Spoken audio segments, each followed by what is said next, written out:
Hello everyone, मैं दुष्यंत सिंह।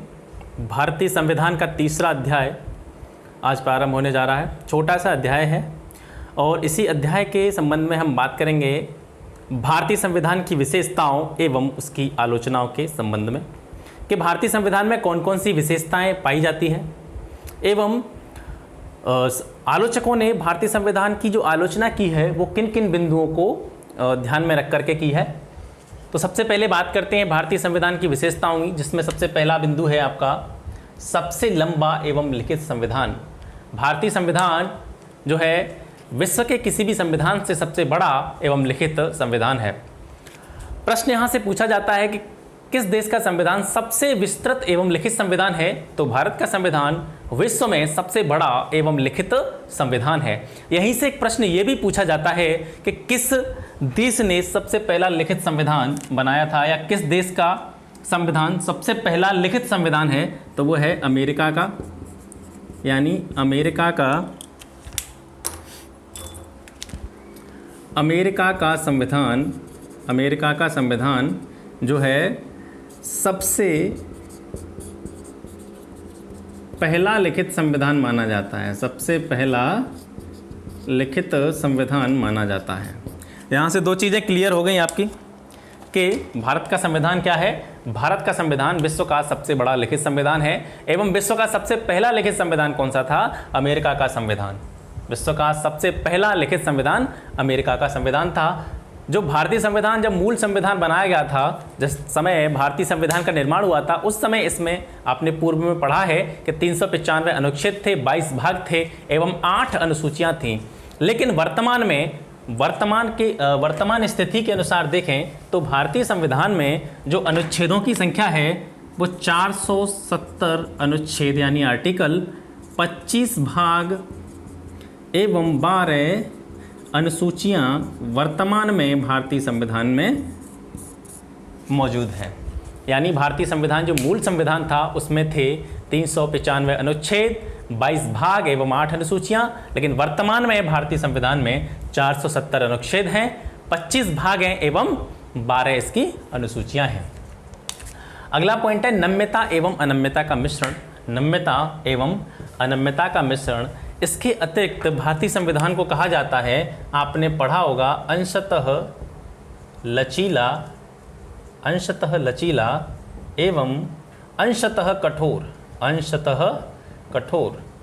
यानी जो ब्रिटेन का संविधान है वो नम्य संविधान माना जाता है, क्योंकि वहाँ पर संविधान में कोई संशोधन करने की जो प्रक्रिया है वो बेहद सरल प्रक्रिया मानी जाती है। यानी कि किसी आम कानून में जिस तरीके से संशोधन होता है उसी तरीके से किसी विशिष्ट कानून में संशोधन वहाँ पर कर दिया जाता है। इसके विपरीत अगर अमेरिका के संविधान की बात करें तो अमेरिका का जो संविधान है वहाँ पर किसी संविधान के किसी भाग में संशोधन करने के लिए या किसी विशेष कानून में संशोधन करने के लिए वहाँ एक विशिष्ट प्रक्रिया अपनाई जाती है, एक विशेष प्रक्रिया का सहारा लेना पड़ता है। लेकिन जो भारतीय संविधान है इसमें क्या है कि ये दोनों गुण पाए जाते हैं।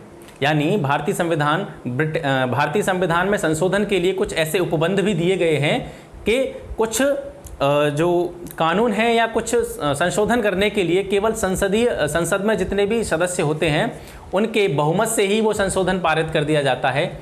इसके अतिरिक्त कोई विशेष संशोधन अगर भारतीय संविधान में करना हो उसके लिए संसद के सदस्य एवं राज्यों के जो विधानसभाओं के जो सदस्य होते हैं उनका सहारा भी लिया जाता है। मतलब दोनों तरह की प्रक्रिया भारतीय संविधान में संशोधन के लिए अपनाई जाती है। कहने का मतलब है कि भारतीय संविधान लचीला भी है कि इसमें संशोधन किया जा सकता है, और कुछ जगह पर यह देखने को मिलता है कि भारतीय संविधान में संशोधन बेहद कठिन हो जाता है या उसके लिए एक विशेष या जटिल प्रक्रिया की आवश्यकता हमें पड़ती है। तो इसका मतलब है कि भारतीय संविधान कैसा है, नम्य भी है और अनम्य भी है, यानी नम्यता और अनम्यता का यहाँ पर समन्वय पाया जाता है। इसके अतिरिक्त संघीय व्यवस्था, जैसा कि भारत की प्रस्तावना में कहा गया है कि भारत राज्यों का संघ होगा। भारत क्या होगा? राज्यों का संघ होगा, ठीक है। और जो मूल शक्तियां हैं वो केंद्र में निहित होंगी। मूल शक्तियां हैं जो केंद्र में निहित होंगी, यानी भारत की जो व्यवस्था इस तरीके से बनाई गई है कि भारत संघीय शासन प्रणाली को मानता है।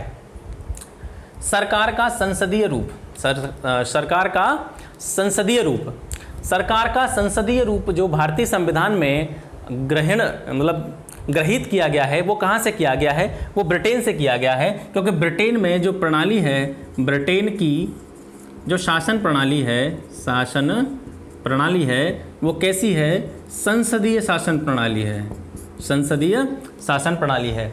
ब्रिटेन की संसदीय शासन प्रणाली की तरह ही भारत में भी क्या पाई जाती है, सरकार का संसदीय रूप पाया जाता है या सरकार की संसदीय प्रणाली पाई जाती है। इसके विपरीत अमेरिका के संविधान में अध्यक्षीय शासन प्रणाली पाई जाती है। अगला पॉइंट है स्वतंत्र न्यायपालिका। भारत की जो न्यायपालिका है वो कैसी है, अपने आप में एक स्वतंत्र निकाय है, स्वतंत्र बॉडी है। ठीक है, तो भारत में जो न्यायपालिका पाई जाती है वो सबसे ऊपर क्या होता है, आपको पता होगा, सर्वोच्च न्यायालय। उसके बाद में क्या होते हैं, उच्च न्यायालय होते हैं। इनकी वरीयता का एक क्रम पाया जाता है, सर्वोच्च न्यायालय, उच्च न्यायालय, उसके बाद में जो जिला न्यायालय होते हैं। यानी जो न्यायिक प्रक्रिया है, न्यायपालिका है, भारत के संविधान के अंदर जिस न्यायपालिका का उल्लेख किया गया है वो अपने आप में कैसी है, स्वतंत्र है। इसके साथ साथ इसमें एक चीज़ और पाई जाती है कि जो न्यायपालिका है उसका कार्यपालिका के साथ एक समन्वय पाया जाता है, समन्वय देखने को मिलता है। यानी कि जो विधायिका है, हमारी विधायिका, मैंने कार्यपालिका बोल दिया, विधायिका और न्यायपालिका का एक समन्वय देखने को मिलता है। किस तरीके से देखने को मिलता है कि जो संसद है, यानी हमारी जो विधायिका है, संसद संविधान के किसी भी भाग में संशोधन कर सकती है, ऐसा कई बार हमें देखने को भी मिला है। और इसके साथ ही जो भारतीय न्यायपालिका है, यानी कि भारत का जो सर्वोच्च न्यायालय है, वो संसद के द्वारा बनाए गए किसी भी कानून को क्या कर सकता है, असंवैधानिक घोषित कर सकता है। कहने का मतलब है जैसे भारत का जो न्यायपालिका है वो संसद कोई भी कानून बना रही है और उससे क्या है कि वो सहमत नहीं है, हमारी जो न्यायपालिका है उससे सहमत नहीं है, किसी व्यक्ति को या किसी वर्ग को इससे कोई आपत्ति है, तो जो न्यायपालिका है संसद द्वारा बनाए गए किसी भी कानून को क्या कर सकती है, असंवैधानिक घोषित कर सकती है। और वहीं दूसरी तरफ जो संसद है वो विशेष बहुमत के द्वारा संविधान के किसी भी भाग को संशोधित कर सकती है। तो यहाँ पर क्या है, एक तरह का कनेक्शन पाया जाता है, एक समन्वय देखने को मिलता है विधायिका और न्यायपालिका के बीच में। इसके बाद में आते हैं मौलिक अधिकार। भारतीय संविधान में मौलिक अधिकार दिए गए हैं जो भारत के नागरिकों की जो मूलभूत आवश्यकताएं हैं, उनके जो अधिकार हैं, ठीक है, उनकी रक्षा करते हैं। ठीक है, तो मूल अधिकार भी दिए गए हैं। इसके अतिरिक्त राज्य के नीति निर्देशक सिद्धांत भी भारतीय संविधान में सम्मिलित हैं। अच्छा, इनके बारे में ज़्यादा इसलिए नहीं बता रहे क्योंकि अगर इनके बारे में हम बताना स्टार्ट करेंगे तो मौलिक अधिकार एक बड़ा भाग बन जाता है। फिर मौलिक अधिकारों के बारे में विस्तार से भारतीय संविधान में मौलिक अधिकारों के बारे में एक अलग चैप्टर है, तो उसी में मौलिक अधिकारों के बारे में बात करेंगे। उसी तरीके से राज्य के नीति निर्देशक सिद्धांत, ठीक है, नीति निर्देशक सिद्धांत जो है, इनका सिद्धांत क्या होता है या इनका उपयोग क्या है भारतीय संविधान के अंदर, इनका जो कार्य है भारत में एक कल्याणकारी राज्य की स्थापना करना,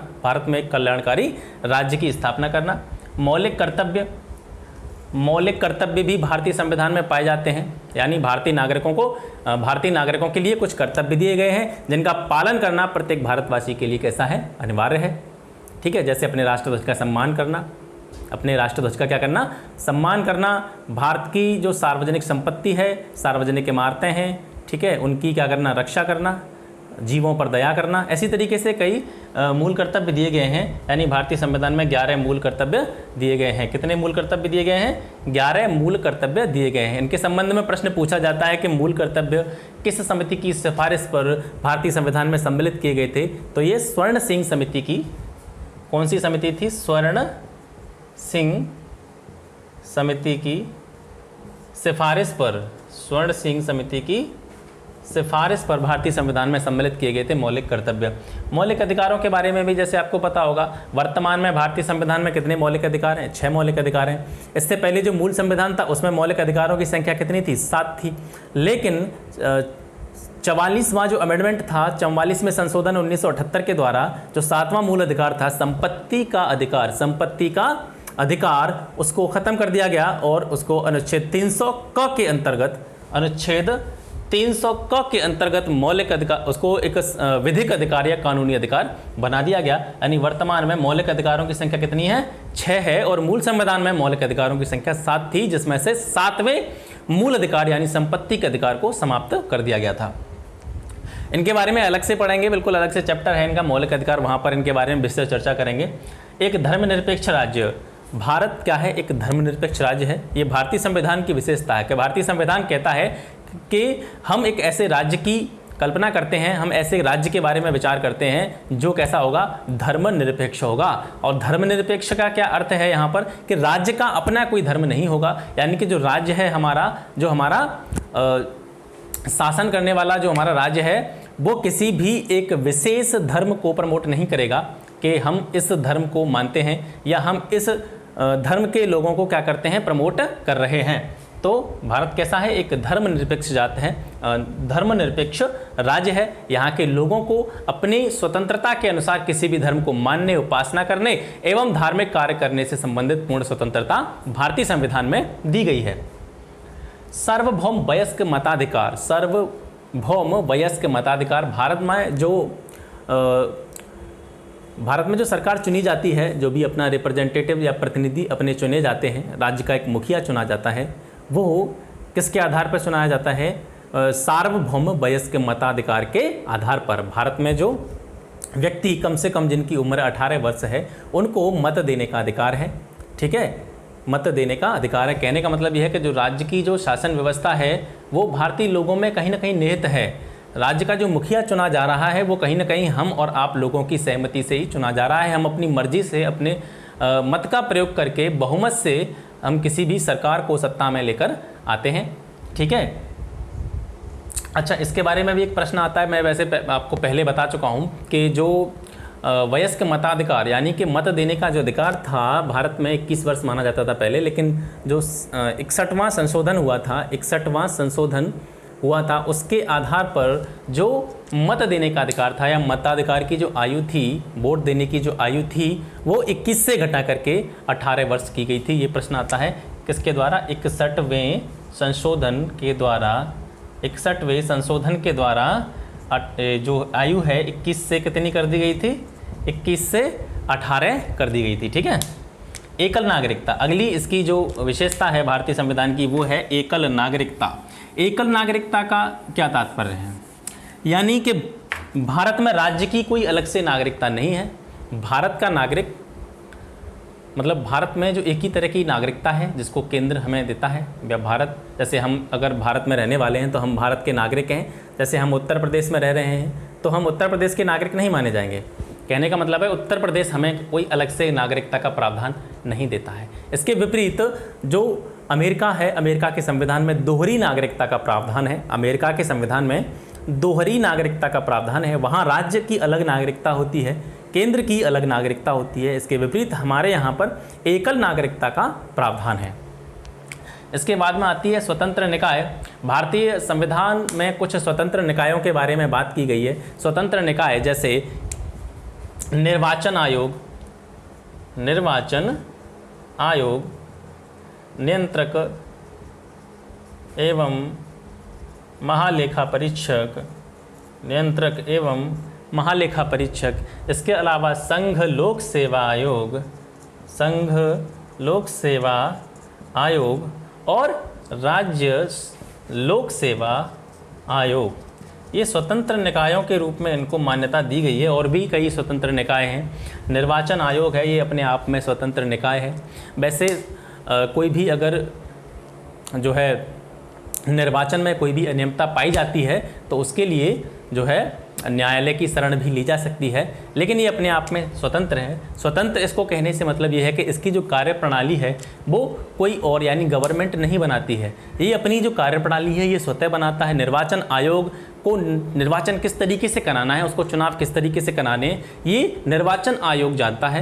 ये निर्वाचन आयोग पर ही डिपेंड है, यानी इसकी जो पूरी एक परफॉर्मा तैयार करता है, पूरी कार्यप्रणाली तैयार की जाती है, वो निर्वाचन आयोग स्वतः ही अपने आप तैयार करता है। उसी तरीके से सरकार के खर्चों वर्चों और सरकार के जितने भी व्ययों उनका निरीक्षण करने के लिए या उनके बारे में जानने के लिए नियंत्रक महालेखा परीक्षक इनकी नियुक्ति की जाती है।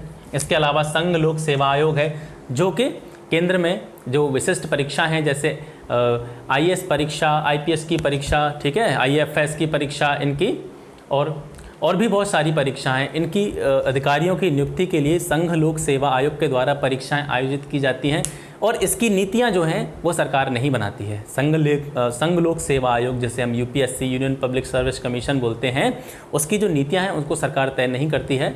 इनके जो अध्यक्ष होते हैं, अध्यक्ष एवं इनके जो सदस्य होते हैं, संघ लोक सेवा आयोग के जो सदस्य होते हैं, वो अपने आप में अपनी मीटिंग करके और अपना जो हमें एग्ज़ाम किस तरीके से कराना है, हमारी जो कार्यनीतियाँ हैं वो किस तरीके की होंगी, ये सब उन्हीं के ऊपर डिपेंड करता है। यानी इसमें सरकार का हस्तक्षेप नहीं होता है। यही प्रक्रिया राज्य लोक सेवा आयोग की होती है। राज्य में जो उच्च अधिकारी होते हैं उनकी नियुक्ति करने के लिए जो है राज्य लोक सेवा आयोग अपनी नीतियाँ खुद तैयार करता है। ठीक है, तो ये कैसे हैं? स्वतंत्र निकाय हैं। आपात उपबंध, भारतीय संविधान में आपातकाल के बारे में भी बताया गया है। भारतीय संविधान में आपातकाल के बारे में भी बात की गई है। अगर यहाँ पर प्रश्न, वैसे जो भारतीय संविधान के स्रोत हैं कि भारतीय संविधान में कौन सी चीज़ कहाँ से ली गई है, उसके बारे में एक अलग से वीडियो बनाएंगे इसी के बाद में। तो यहाँ पर बात कर लें, जैसे आपात उपबंध हैं। आपात उपबंध हैं भारतीय संविधान में जर्मनी के संविधान से लिए गए हैं। जर्मनी के संविधान से लिए गए हैं आपातकाल। भारत में 3 तरह के आपातकाल लगाए जाते हैं, जिनके बारे में आपको पता होगा, और जान लेते हैं। एक तो होता है आपका राष्ट्रीय आपातकाल, राष्ट्रीय आपातकाल। एक होता है राष्ट्रपति शासन, राष्ट्रपति शासन एवं वित्तीय आपात, एवं वित्तीय आपात। ये जो है क्या लगाए जाते हैं? आपातकाल लगाए जाते हैं। Article 352, article 356, article 360। अनुच्छेद 352 में राष्ट्रीय आपातकाल, जब देश पर कोई ऐसी समस्या आ जाती है, बाहरी आक्रमण हो जाता है, ठीक है, तो उस स्थिति में राष्ट्रीय आपातकाल लगाया जाता है। इसका प्रावधान भारतीय संविधान के आर्टिकल 352 में दिया गया है। इसके विपरीत जब राज्यों में जो संवैधानिक तंत्र है वो विफल हो जाता है, राज्यों की शासन व्यवस्था विफल हो जाती है, तो उसके लिए क्या किया जाता है? राज्यों में राष्ट्रपति शासन लगा दिया जाता है और इसका प्रावधान भारतीय संविधान के अनुच्छेद 356 में दिया गया है। इसके अतिरिक्त जो वित्तीय आपातकाल है, वित्तीय आपातकाल यानी धन से संबंधित अगर कोई भी ऐसी समस्या आ जाती है, ठीक है, भुखमरी, गरीबी या फिर सूखा, बाढ़, इन आपदाओं से एक वित्तीय संकट की स्थिति अगर भारत में आ जाती है, तो उसके लिए वित्तीय आपातकाल लगाया जाता है और इसका प्रावधान भारतीय संविधान में अनुच्छेद 360 के अंतर्गत दिया गया है। इसके अलावा त्रिस्तरीय सरकार, क्योंकि भारत में द्विसदनीय विधायिका है, ठीक है, विधायिका में क्या कहते हैं कि लोकसभा, राज्यसभा, इसी के आधार पर जो है, जैसे 2 तरह की शासन व्यवस्था पहले पूर्व में प्रचलित थी, जैसे एक केंद्र सरकार हो गई, एक राज्य सरकार हो गई, ठीक है। केंद्र एवं राज्यों के बीच में क्या हो जाता था? शक्तियों का विभाजन हो जाता था। लेकिन 73वां संशोधन हुआ था 1992 में। 73वें संशोधन 1992, 73वां संशोधन 1992 के आधार पर क्या हुआ था कि राज्य में एक जो राज्य की शासन व्यवस्था है उसके तीसरे स्तंभ के बारे में चर्चा की गई थी, यानी पंचायती राज की व्यवस्था की गई थी। यानी केंद्र, राज्य एवं क्षेत्रीय स्तर पर शासन व्यवस्था को प्रकाश में लाया गया था। तो 3 तरह की शासन व्यवस्था इस भारतीय संविधान में दी गई है। उसी को क्या बोलते हैं? हम त्रिस्तरीय सरकार बोलते हैं। 3 स्तरीय सरकार यानी राज्य सरकार, केंद्र सरकार और अपनी क्षेत्रीय सरकारें, ठीक है। सहकारी समितियों के बारे में भी प्रावधान दिए गए हैं भारतीय संविधान में। इसके अलावा अल्पसंख्यकों, अनुसूचित जाति एवं जनजाति के लिए अलग से प्रावधान दिए गए हैं कि जो SC ST हैं या अनुसूचित जातियां हैं, अनुसूचित जनजातियां हैं, उनका जाति के आधार पर या उनके कल्चर के आधार पर उनका कहीं शोषण ना हो, उनको भी रोजगार के अवसर समान रूप से दिए जाएं, उनका बेवजह उनका शोषण ना करे कोई, इसके लिए अलग से प्रावधान दिए गए हैं। ये भारतीय संविधान की विशेषताएं हो गई। इसके अलावा जो भारतीय संविधान है, कुछ आलोचकों के द्वारा उसकी आलोचना भी की जाती है भारतीय संविधान की। तो भारतीय संविधान की जो आलोचना की जाती है वो किन बिंदुओं पर की जाती है वो यहाँ पर दे रखे हैं। जैसे उधार का संविधान, भारतीय संविधान को कुछ आलोचकों ने क्या बोला है कि जो भारतीय संविधान है वो कैसा संविधान है, उधार का संविधान है। उधार का संविधान इसलिए बोला गया है कि भारतीय संविधान को जो निर्माण किया था भारतीय संविधान निर्माताओं ने, तो लगभग उन्होंने 60 देशों के संविधानों का अवलोकन किया था। 60 देशों के संविधान को उन्होंने देखा था। उसके बाद में उन सभी संविधानों से, यानी बहुत सारे देशों के संविधानों से उन्होंने बहुत सारी चीज़ें ग्रहण की जिन्हें अपने देश के संविधान में शामिल किया गया। ठीक है, तो कहने का मतलब है जो भारतीय संविधान है पूरी तरह से भारतीय परिप्रेक्ष्य को देखते हुए नहीं बनाया गया, उसमें बहुत सारे अन्य देशों से भी जो संवैधानिक प्रावधान लिए गए हैं, इसलिए आलोचकों ने इसको क्या कहा था, उधार का संविधान भी कहा था। इसके अलावा 1935 के अधिनियम की कार्बन कॉपी भी बोला गया था इसको। भारतीय संविधान को 1935 के भारत शासन अधिनियम की कार्बन कॉपी इसलिए बोला गया क्योंकि आपको पता है कि भारतीय संविधान का एक बड़ा भाग, भारतीय संविधान का एक बहुत बड़ा भाग 1935 के भारत शासन अधिनियम से प्रेरित है। ठीक है, क्योंकि जब तक भारत का संविधान नहीं बना था तब तक क्या किया गया था, जो भारत वो इसी के आधार पर चलाया गया था। तो इसको कहा गया कि जो भारतीय संविधान है 1935 के अधिनियम की कार्बन कॉपी है।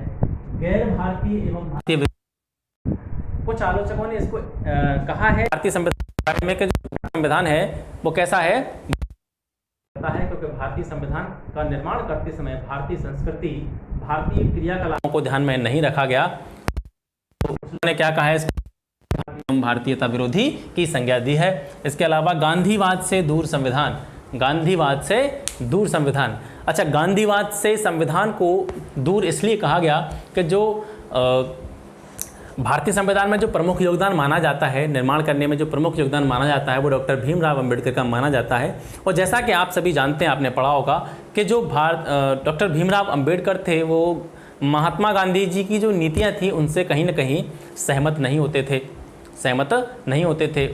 तो गांधीवाद की जो भावना थी वो कहीं ना कहीं इस संविधान से दूर होती चली गई। ऐसा आलोचकों का मानना है कि जो भारतीय संविधान है उसमें गांधीवाद की जो भावना है वो दिखाई नहीं देती है। विशाल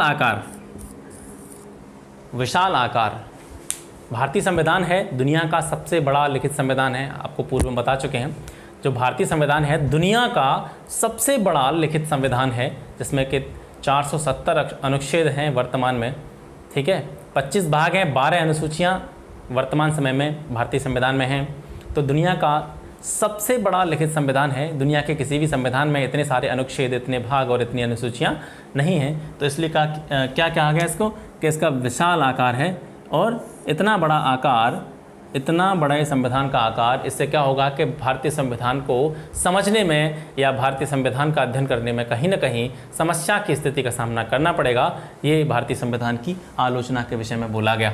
इसके बाद में भारतीय संविधान को कहा गया वकीलों का स्वर्ग, क्योंकि भारतीय संविधान में कुछ ऐसे प्रावधान देखने को मिलते हैं कि लोग, जैसा कि आप देख ही रहे होंगे, जैसे कि यहाँ पूर्व में बताया गया था कि भारतीय संविधान अंशतः लचीला, अंशतः कठोर है। अंशतः लचीला है, अंशतः कठोर है। जिस किसी भी व्यक्ति को ऐसा लगता है कि उसके अधिकारों का हनन हो रहा है या कोई भी ऐसी चीज़ हो रही है जिससे उसको दिक्कत होने वाली है, ठीक है, तो वो अपनी बात लेकर के न्यायालय की शरण में चले जाते हैं।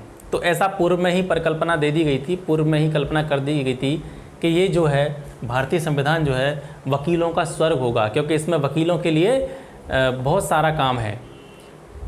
क्योंकि लोग जो हैं, जिस व्यक्ति के भी अधिकारों का हनन होगा, जो भी व्यक्ति सरकार की नीतियों से या किसी विभाग की नीतियों से सहमत नहीं होगा, वो अपनी बात लेकर न्यायालय की शरण में जाएगा तो उनसे एक रेवेन्यू जनरेट होगा, किसके लिए, वकीलों के लिए। ठीक है, तो इसको जो है वकीलों का स्वर्ग कहा गया। वकीलों का स्वर्ग। अच्छा, प्रश्न यहाँ से ये भी पूछ लिया जाता है कभी कभी कि भारतीय संविधान को वकीलों का स्वर्ग किसने कहा। भारतीय संविधान को वकीलों का स्वर्ग किसने कहा? तो सर आइवर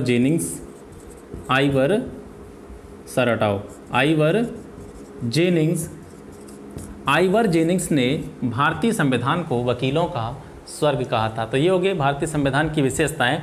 और भारतीय संविधान की जो कुछ आलोचकों द्वारा आलोचना की गई है उसके विषय में हमने बात की। कल जो हमारी क्लास होगी वो होगी भारतीय संविधान के स्रोतों से संबंधित, कि भारतीय संविधान में जो अन्य देशों से विभिन्न तरीके के जो प्रावधान लिए गए हैं, मौलिक कर्तव्य कहाँ से लिए गए हैं, मूल अधिकार कहाँ से लिए गए हैं, आपात उपबंध कहाँ से लिए गए हैं, संसदीय शासन प्रणाली किस देश से अपनाई गई है, ठीक है, और भी जितने प्रावधान हैं जो भी अन्य देशों से लिए गए उनके बारे में एक पृथक वीडियो कल आपको दे दिया जाएगा, ठीक है। और तब तक के लिए नमस्कार।